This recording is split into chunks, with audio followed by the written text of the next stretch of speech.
We're just going to muzzle Joey. Usually the handler who's holding him will just hold his head in position so you can go ahead and put it on. And you sometimes need to just tilt it a little bit so that it goes over their nose.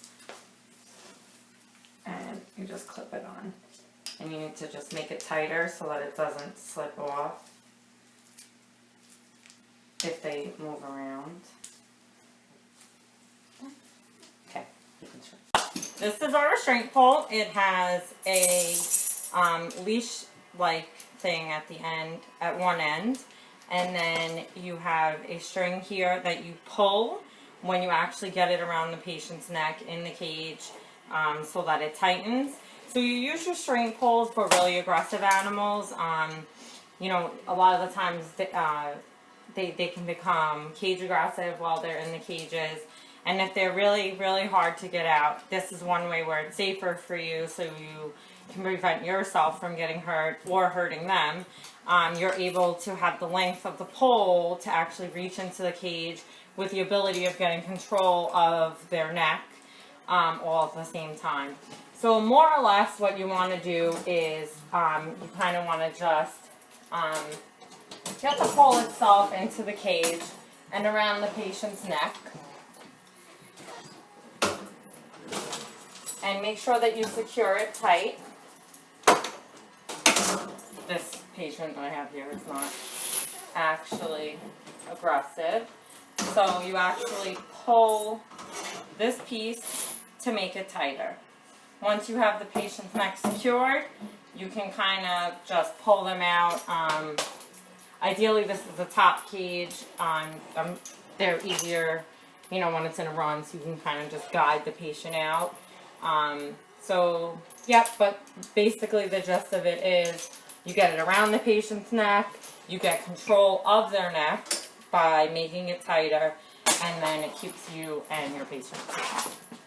Another way you can restrain an animal is by using a towel. So basically what you do is you wrap them in it so they're not able to get their paws out so they can't scratch you. And it's sort of, you wrap it where it'll immobilize their head a little bit. We do it a lot in cats, but even in small dogs, it tends to calm them down sometimes. So you want to just make sure that you always have a grip of their head and you cover their paws. Go ahead and catheterize Joey for some urine. You want to make sure that you always lubricate the catheter before you insert it, so it makes it a little more comfortable for them and so that it goes in a little bit easier. So you need to protrude the penis.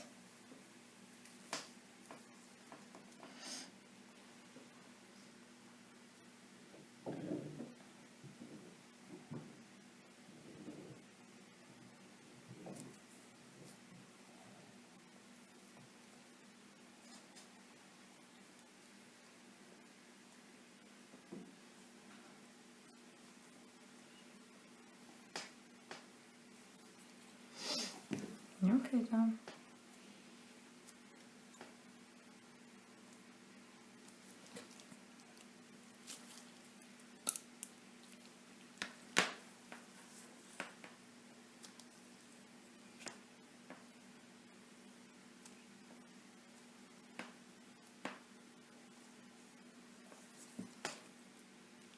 And pull back the urn.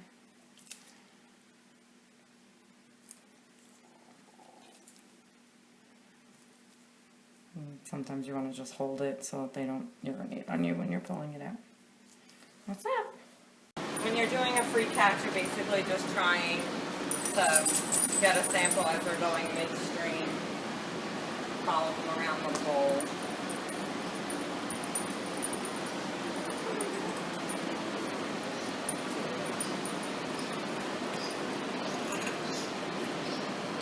You're going to get a cysto on her, so you want to spray alcohol before you put the needle in, and usually you go for where it pools. You want to insert the needle directly down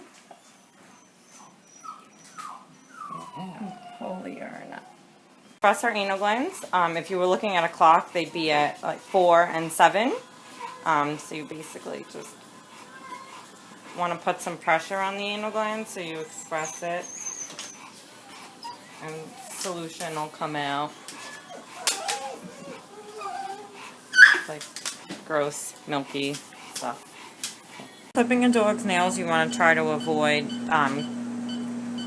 cutting the quick, which is the vein, because then they'll bleed. With darker nails, it's harder to see it. With white nails, you usually see it. So what you want to do is just clip the beginning, and there's a little area right there, this little black dot, and that's how you know how close the quick is. So you don't want to cut any more off of this. Okay, good. Go ahead and clip her nails now. You want to make sure that you don't hit the quick. With clear nails, you can see them a little bit better. So I'm going to go right before it.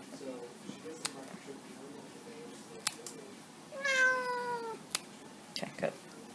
So this is Manny, and he gets methimazole every night and every morning. Usually the way we hand pill him, because he's our cat, is you kind of just open his mouth and kind of just get it at the back of his tongue, and then kind of rub his neck so that he swallows it. But we also have the pill guns that we use. So you put the pill in the pill gun, and you kind of just put their head back. There's a little space in between their teeth here where you can use to open their mouth, and you just shoot it down. Hand pilling a dog, you can either, depending on the dog, sometimes you're able to just kind of pry their mouth open and pop it down, and then you want to rub their throat. But we also have pill guns that we use, so you kind of just put the pill inside the pill gun, and you lift their head up a little bit, and that is how you hand pill a dog. We're going to clean Cosmo's ear. We think he might have some sort of a yeast infection. A lot of the time before you clean ears, you take a sample and look at it under the microscope so you can place the proper medication in, whether it's bacteria or yeast. Just going to shave a little bit of hair.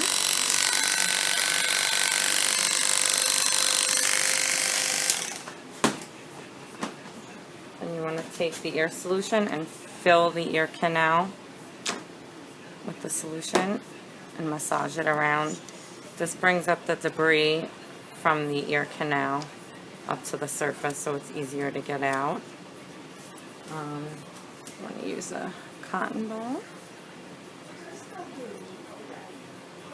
Usually we urge clients not to use Q-tips because we don't want them to puncture the eardrum if they go too far.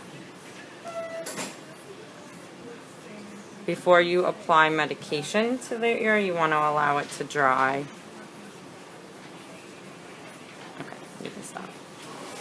So his ear is dry, and we're going to apply BTK. It's Baytril, triamcinolone, and ketoconazole in a paraffin base, and it stays in his ear for 14 days, so the client doesn't actually have to do anything to the ear. And then we have them come back to remove it, and you want to get the ear canal completely filled. You can put some on the pinna and just massage it around, and it'll dry and harden. It's kind of like glue. Okay. To clean her ears, you're going to go ahead and fill the ear canal with solution, and you're going to massage it. This brings up the debris from down in the ear canal. Use a cotton ball.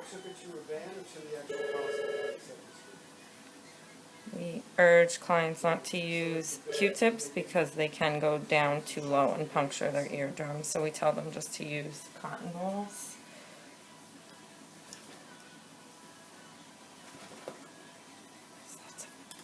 The ear, you want to allow it to dry before you place the medication in, and normally there's a label on the box that tells you how to do it. This is just 2 to 3 drops, so you kind of just put it in 2, 3, and then massage. Done. Revolution to Manny, so you're going to do it in between his shoulder blades, but you want to just make sure you get it on the skin itself. And you just squeeze topical ointment onto it. And this is for fleas, ear mites, and heartworm. That's it. We're going to be placing the esophageal stethoscope. We don't have the base piece, so we have the catheter attached to an actual stethoscope. We removed the diaphragm. So you want to make sure that it goes to the 5th rib, which is right about this area. And we have it marked to know where we should be stopping while we're pushing it in. You want to make sure that you lubricate the catheter. And we're going to be placing it directly next to the endotracheal tube.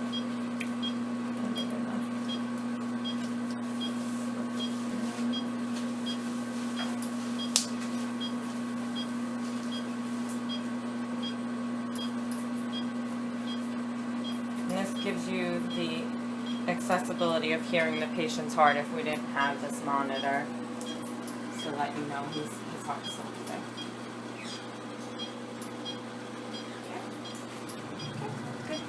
So we're gonna do some eye exams on Joey, and we're gonna start with numbing his eye for the intraocular pressure exam, because we use something called a tonal pen that we actually have to touch his eye with.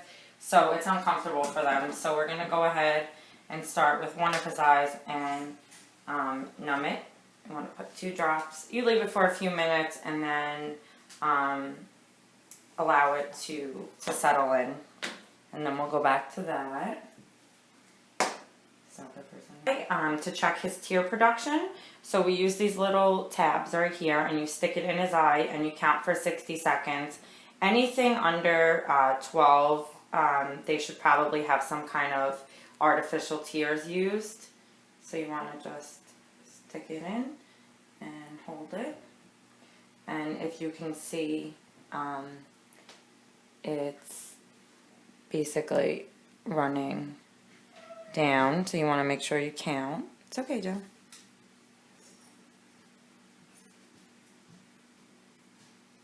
And again, this just checks his tear production. Now we're going to check his eye for a corneal ulcer, and you do that with the fluorescein stain. You want to just put a little bit of eye wash on there, and you just tip it in his eye, and you see it turns green, and you want to wash this out before you check it with the light.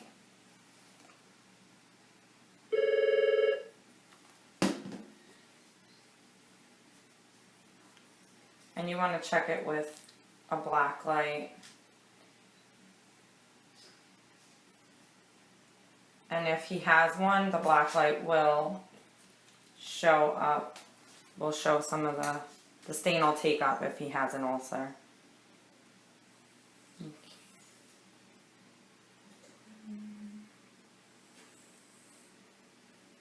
doesn't look like there's any stain uptake. Oh, Joe! It says calibrated, and you just wait a few seconds and then it'll tell you to put it upwards. Okay, and it says that it's good. So you usually want to do 2 readings. Here you go.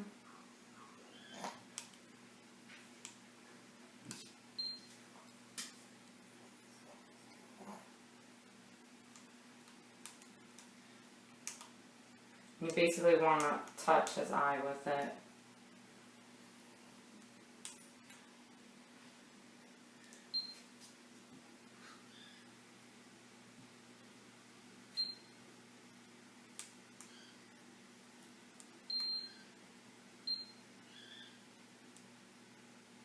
And you want to do 2 readings and then basically average them. And we have the parameters for normal values in the dog and the cat in the book. And usually if they have abnormal values, you want to send them to an ophthalmologist so that they can evaluate their eyes. Use the red rubber to go ahead and give the enema. Soak some up into the syringe. You can attach the syringe.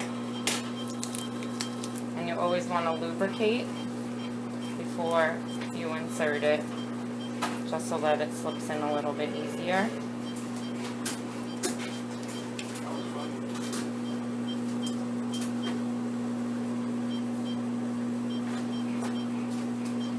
when you actually give the enema, you can slowly pull the red rubber out as you're injecting the solution. Okay, good. You're going to be removing this bandage off of Brando, and you use a special scissor to remove bandages. It's called a bandage scissor. It has a special bottom piece that avoids the patient's skin so you don't cut them. So you place it underneath the bandage and you push up and you gently remove the bandage.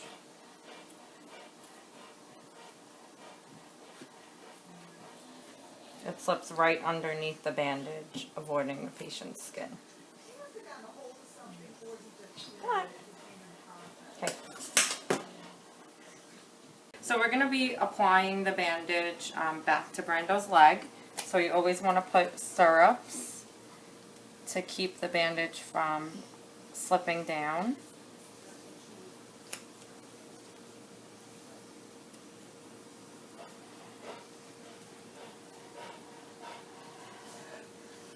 And then you use cotton padding.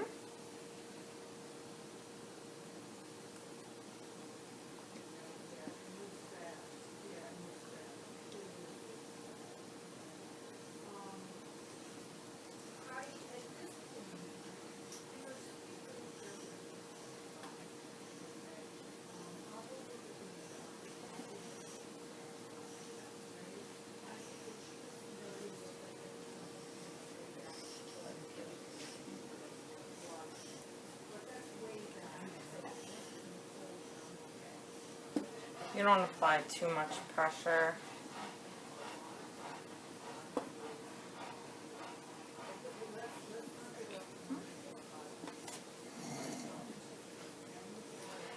And then you use cling for the second layer.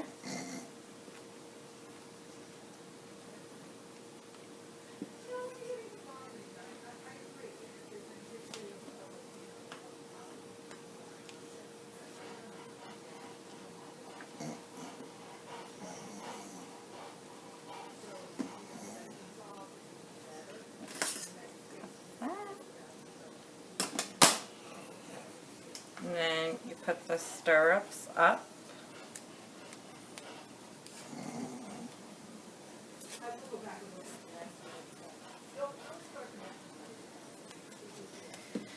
And the last step is the vet wrap. This will keep it clean. You always want to make sure you tell clients to monitor the bandage and make sure it's not wet.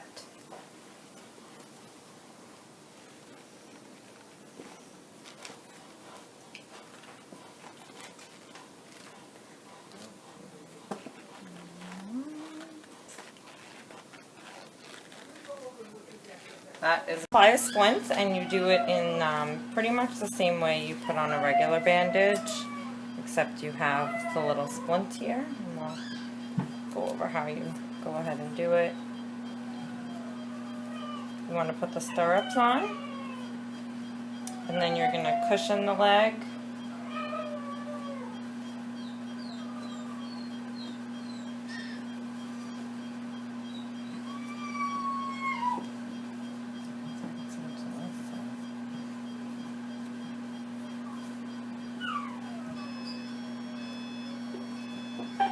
Andrea, did you order food?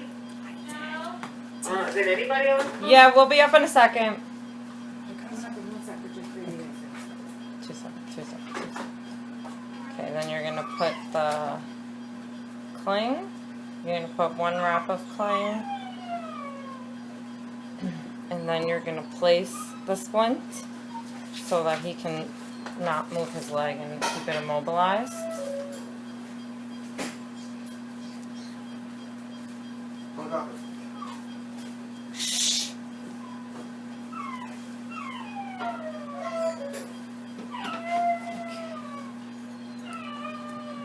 And then you're going to put up the stirrups so that it doesn't slip down.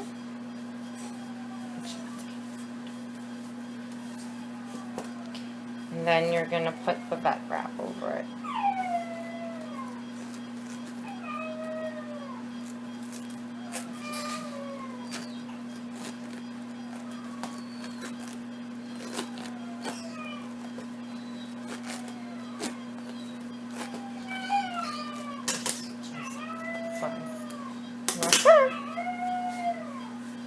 Okay, we're going to remove the splint now with a bandage scissor. The bandage scissors made specifically for removing the bandages so that you keep the sharp blade away from the skin. Take slips underneath.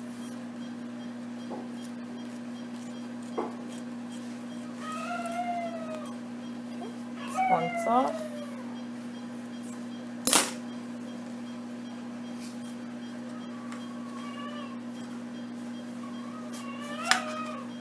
That's it. Good. So when a patient comes in for an emergency, doing a triage consists of you checking their temperature, checking their heart rate, checking their respiration rate. You know, sometimes the doctors will, depending on the case, immediately have you check blood pressure, get an IV catheter in. But basically you want to start with taking the temperature, make sure that the patient has a normal temperature.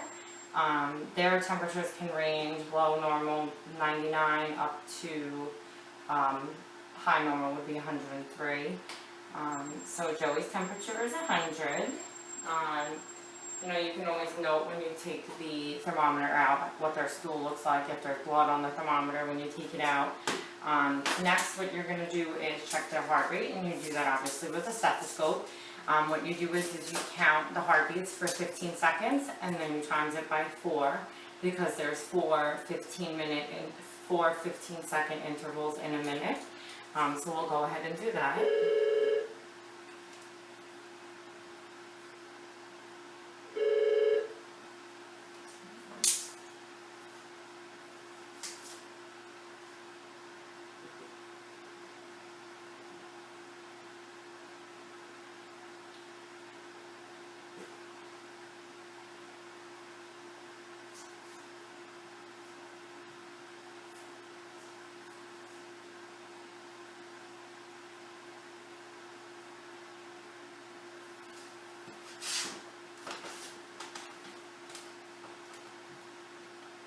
So his heartbeat is 120 beats per minute, which is pretty normal for them. He's very calm right now. He's just a patient that we have here in the hospital. And then what you do is with their respiration rate, we check the same way. You count as many breaths as they take in 15 seconds and also times that by 4. So we'll go ahead and start that now.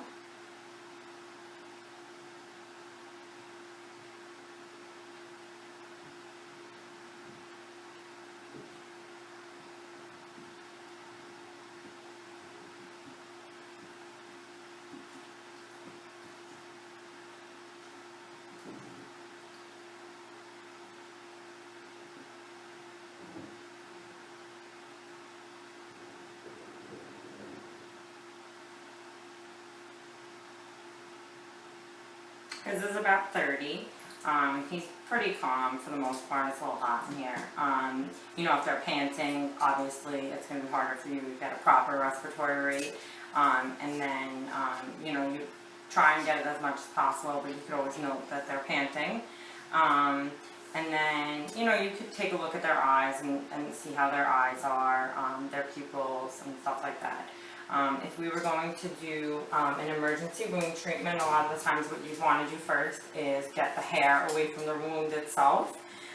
So you'd want to shave an area, and then you'd want to clean it. So we have some flush here, and we also have some scrub.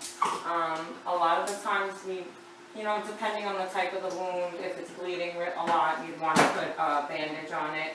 If it's not really bleeding, you might want to leave the bandage off because you don't want it to get too hot and potentially cause any issues.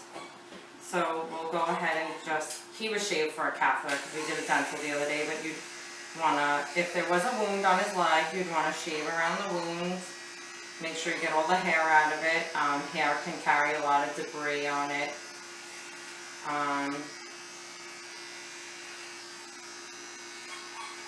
You can also put some, as you're shaving, if it's a pretty deep wound, to keep the hair out of it also, you can put some lube, sterile lube in it to keep the hair out of the wound as you're shaving. And we have some Vthz1019 scrub here. You'd want to scrub, do a nice dirty scrub. And when you do scrubs, the initial one is a rough scrub. And then you always go in a circular motion where you never actually touch the same spot twice. That's how you keep it sterile. And if you were going to flush, you put the flush up into the syringe. And the idea of flushing is to make sure that you pulse on the wound itself, because that'll get a lot of the debris out of the wound.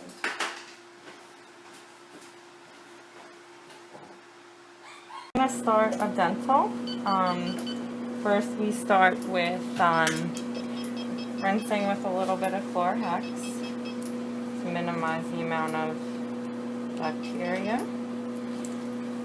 When you scale, you don't want to use the tip because it's the hottest portion, but you do want to make sure that you get underneath the gums when you do scale to get any buildup or bacteria that's underneath out.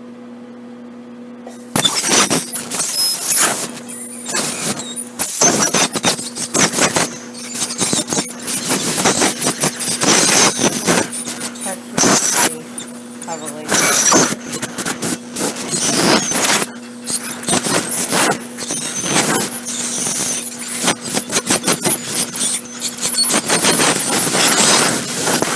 We also have a hand scaler available.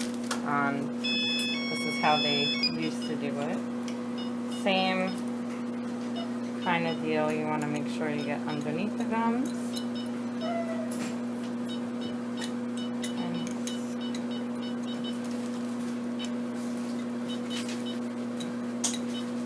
After you get the tartar off, you want to make sure you always rinse.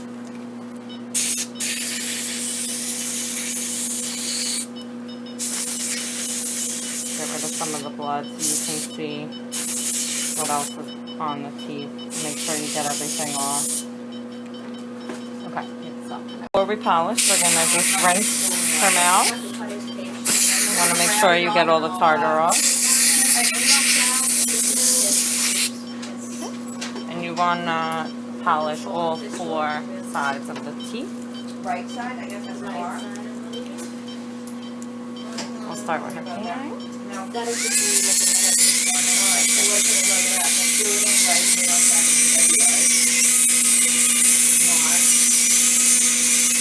She's sweet, but oh, nice. That was nice.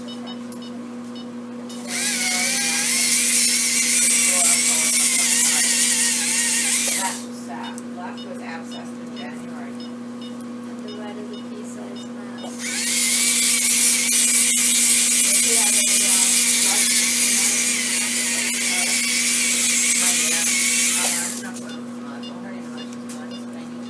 oh my God, I'm sad that.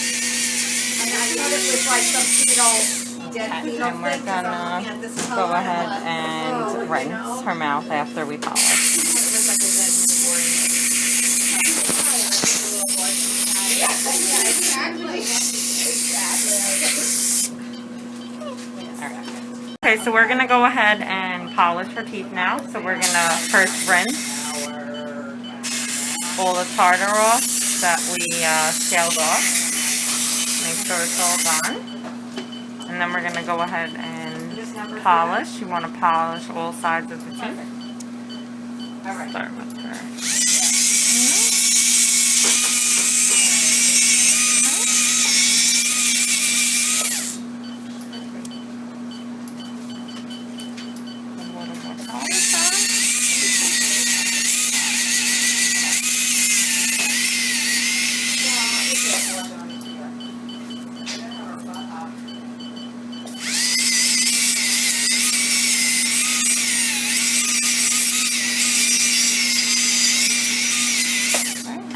you're done polishing, you want to rinse as well.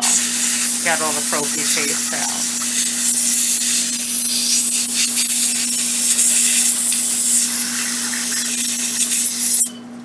Yeah, that looks crazy on the video. Okay. So we're going to use the fluoride now. First you want to wipe off her teeth a little bit.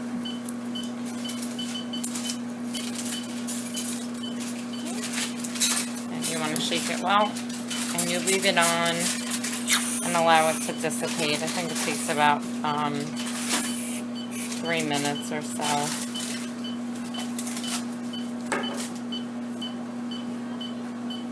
And after it dissipates, you wanna just wipe the teeth with the gauze as well afterwards and pat them dry. Okay, that's good. Home dental care is a very important part of your pet's life. How we explain to people how to take care of the teeth at home is obviously, ideally, you'd like to brush every single day. That's not possible for a lot of people. So we try and, suggest to the client to do it as much as possible. When they have puppies and they bring them in, we definitely suggest that you get them used to touching their mouth and putting your fingers in their mouth. So as they get older and you start to brush, they allow it. The other thing is there are lots of tartar treats and foods that you can use. Science Diet TD is one of them. The kibble is designed so that it actually cracks when it gets to the top of the tooth, so that as it cracks, it scrapes some of the tartar off. The other thing is obviously routine dental cleaning, so that the pet doesn't develop any type of gingivitis or gum disease. Ideally, you'd like to do it once a year in small breeds because their mouths are very compact, their teeth are close together, they are more prone to dental disease. It really depends on the yearly exam and how much tartar they build up. Some animals need it every 6 months. And then the other thing that, we try to stress to clients is if they do develop gum disease, not only can it cause painfulness to the mouth when they're eating, when they're playing with toys, anything like that, their teeth can start to fall out, their teeth start to rot, cause cavities and root exposure. It can also release bacteria into the bloodstream that can be harmful to vital organs, your heart, their kidney, their liver. So you definitely want to stress that dental care at home and yearly is definitely something that they need to be taken care of. We're going to apply a pressure bandage. Usually we apply those sometimes after surgery to the incision area if you're noticing there's some bleeding, just to put some pressure on it to stop the bleeding. So you kind of do it a little bit tighter because you want to help the blood clot.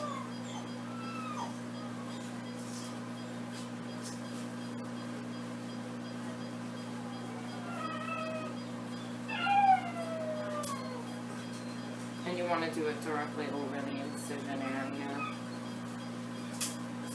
You do it in the same manner. You do the cotton first, and then you do cling. Just put a little more pressure.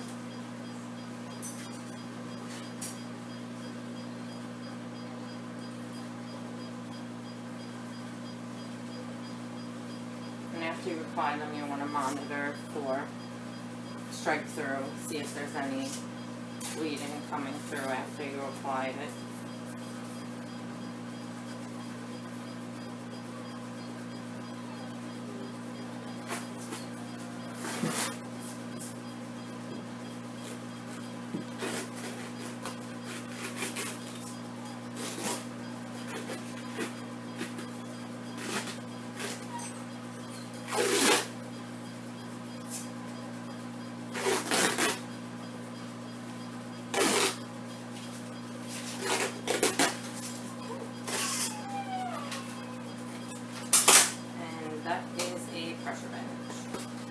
So we're going to be applying the bandage back to Brando's leg. So you always want to put stirrups to keep the bandage from slipping down.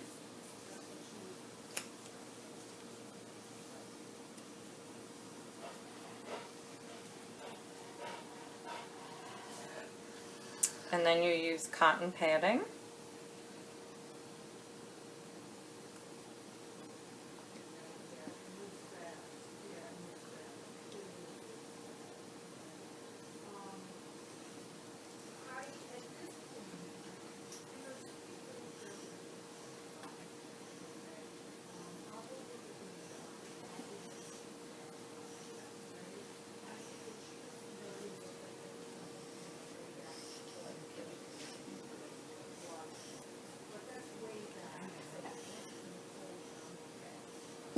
You don't apply too much pressure.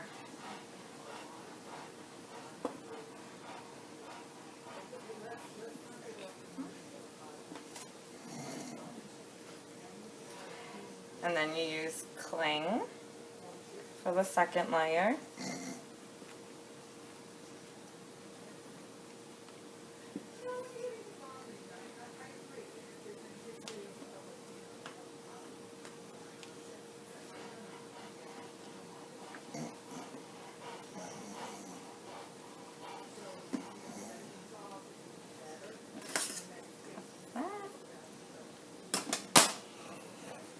And then you put the stirrups up.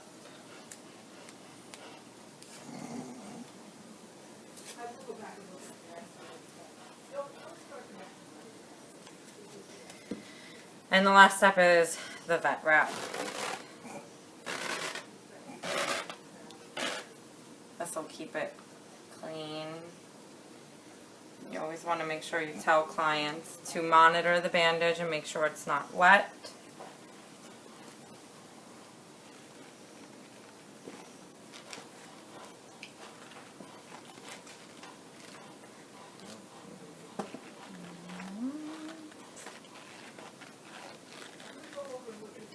That is bandage. Yeah, boy! I hate you, Ron. Come on, you're just